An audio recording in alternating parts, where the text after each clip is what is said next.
Hey guys, and welcome back to another YouTube video. In this video I'm doing my last review of the round going through Port Adelaide versus, well, not the round actually, just the day. Sorry, we still have that last game of the day, the last game of the round, sorry, that will be done on Tuesday, as I've always been saying.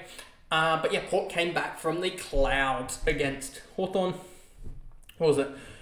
Was it 5 goals straight, or was it 4 goals 6 in the last quarter to 1 behind, as Hawthorn tried to see out the game, which is just... I understand the strategy, but it just blew up. It blew up in their faces. 2 goals in the last 24 seconds of the game. And yeah, that just blew up in their face. I'm trying to see who actually kicked the last goal of the game. Yeah, I thought it was Burn Jones. Willie Rowley kicked one as well, just before it with 20 odd seconds to go. And they were able to get there. They were able to get the job done somehow, Port. But anyway, before we jump into this video, remember to like and subscribe, turn the notification bell on so you know when I upload, and let's get into this recap. So, I didn't watch the last half of this game, so maybe even less of it. I think I left 10 minutes into the third, so yeah. As you can see, I didn't think Houston was having a good game, and then he's just gone and top scored because he kicked a bucket load of goals. What did he kick? 1, 2. Is there any goal in here, or had he got a goal at yeah, he'd gotten a goal in the second. Completely forgot about that goal. But yeah, 2 goals in the third quarter. Huge second half of 85 to get to a 136. Butters was nowhere until the last quarter, where I think he had 15 touches, I believe. 1, 2, 3, 4, 5, 6, 7, 8, 9, 10, 11, 12, 13, 14, 15, 16, 17 touches actually. Now looking at that, just double check. Yeah, 17 touches. Huge last quarter from Butters to basically single-handedly try and get Port over the line. If that was, if he kicked a goal or two in that game, he would have been ridiculously scored. But 17 disposals from him, really. Yeah, 17 touches. Would have liked to have seen some more tackles and marks, because that could have been a 70 or 80 point quarter for him. Horne-Francis did nothing in the last, but he did his job beforehand, and he tried his hardest in the third to get them back. Boak, 107 as well. He continues to put out really good numbers. I need to just double check with his stats in general, if it will load. Thank you. I did click on Travis Boak, if it will load.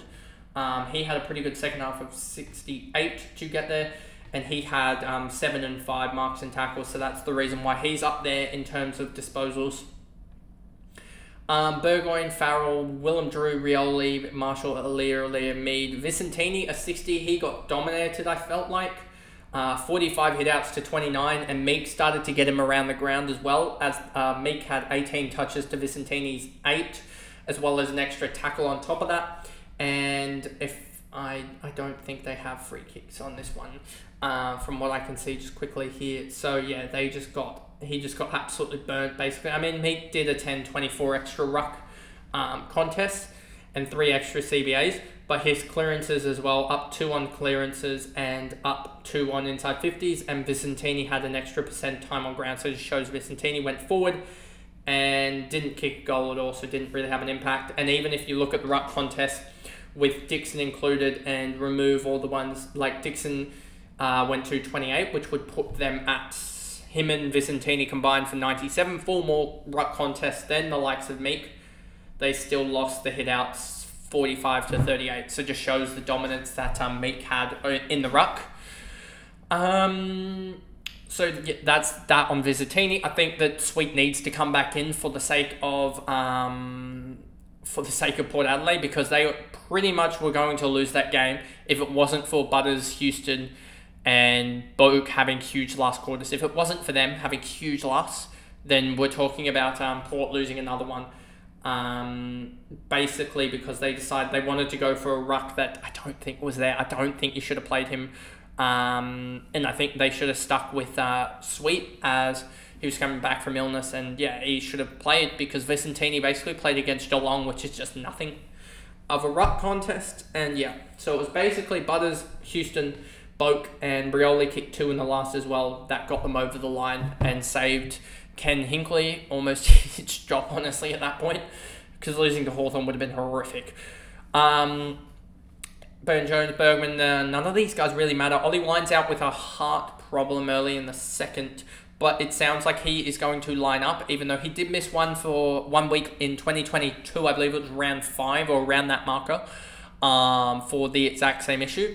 But it just stuffs his break even over. And so, yeah, even though he had a 133 the week before, you would think that he would have smashed his AFL break, the AF and the Supercoach break even, but he didn't. So yeah, he is, it's just an issue there. There's potential that he misses one, but I don't think he will. And you also have Rosie coming back, which kind of Rosie destroys Wines' role, it sounds like.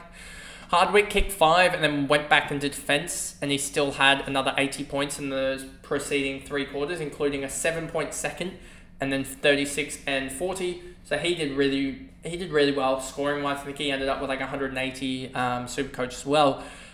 Day a 109 showing his potential. We had, I think, three bad Will Day games before we finally got a Will Day back that we know and love.